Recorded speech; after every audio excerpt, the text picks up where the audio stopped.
سو اس شخص سے زیادہ بے انصاف کون ہوگا جو اللہ پر جھوٹ باندھے، اللہ پر ایسا جھوٹے باتیں باندھے. اس سے کون گمراہ ہوگا؟ بے انصاف کون ہوگا جو اللہ پر جھوٹ تہمت لگا دے اور سچی بات یعنی قرآن کو جبکہ وہ اس کے پاس رسول کے ذریعہ سے پہنچی جھٹلا دے. یعنی ایسا بے انصافوں کو کون ہے؟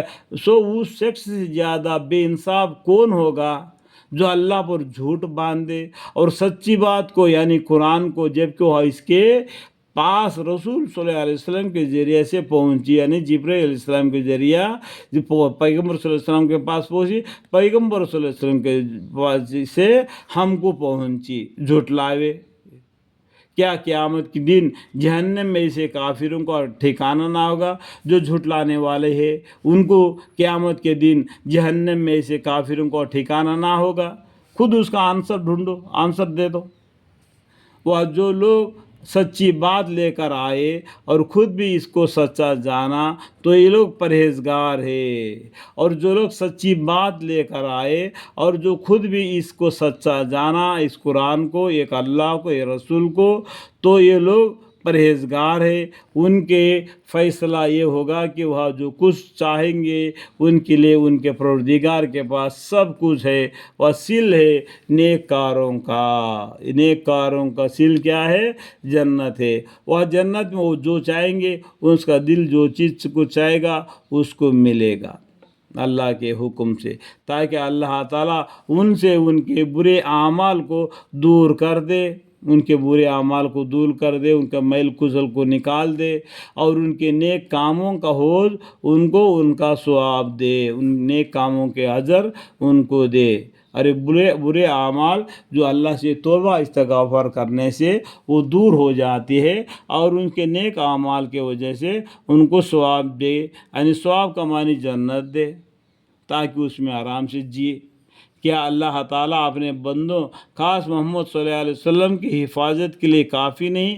ہمارے پیغمبر صلی اللہ علیہ وسلم کا اللہ تعالیٰ نے منتخب فرما لیا اور ان پر قرآن نازل فرمائی. اللہ تعالیٰ نے ہمارے پیغمبر کو دوست کا محبوب بنا دیا، اپنا محبوب بنا دیا. ایسا بندے کو اللہ تعالیٰ حفاظت نہیں کر سکتے؟ کوئی اللہ کے علاوہ اور کون حفاظت کر سکتا ہے ان کو؟ کیا ان کو حفاظت کے لیے آگے پیچھے یہ ہم لوگ انسان لکڑیاں لے کے کھڑنے کی ضرورت ہے؟ کیا ضرورت ہے؟ کیا بولو، سوچو. تلواریں لے کے کھڑنے کی ضرورت ہے؟ کیا اللہ تعالیٰ اپنے بندے خاص محمد صلی اللہ علیہ وسلم کی حفاظت کے لیے کافی نہیں ہے؟ اللہ کافی ہے. ہم تلواریں لے کے آگے پیچھے کھڑنے سے بھی اللہ حفاظت کرنے والا ہے ہمارے پیغمبر صلی اللہ علیہ وسلم کو. اور یہ لوگ آپ کو ان جھوٹے معبودوں سے ڈراتے ہیں. دیکھو یہ کافر لوگ ان کے جھوٹے معبودوں سے ڈراتے ہیں جو خدا کے سوا تجویز کر رکھے ہیں، اور جس کو خدا گمراہ کرے اس کا کوئی ہدایت دینے والا نہیں، اور جس کو وہ ہدایت دے اس کا کوئی گمراہ کرنے والا نہیں. کیا خدا تعالیٰ زبردست انتقام لینے والا نہیں؟ اس کوشچن کا آنسر آپ خود ہی دے دو. کیا خدا تعالیٰ زبردست انتقام لینے والا نہیں ہے؟ ضرور لے گا، ضرور لے گا. نیکی اور بدی کو تولے گا. نیکی کا پلہ بھاری ہوگا جنتی ہوگا، بدی کا پلہ بھاری ہوگا وہ جہنمی ہوگا. اور اگر آپ ان سے پوچھئے کہ آسمان اور زمین کو کسی نے پیدا کیا ہے تو یہی کہیں گے کہ اللہ نے.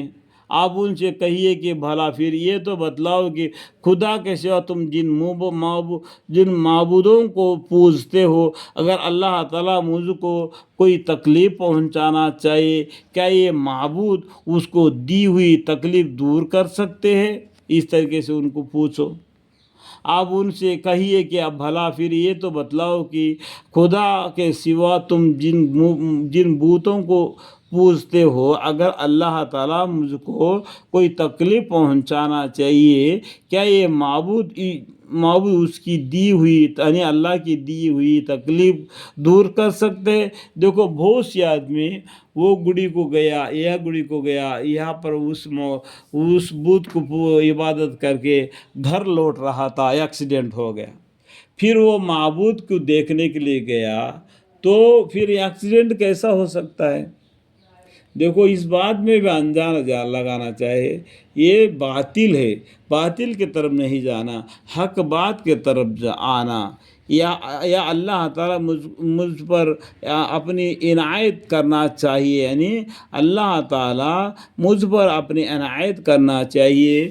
کیا یہ معبود اس کو عنایت کو روک سکتے ہیں؟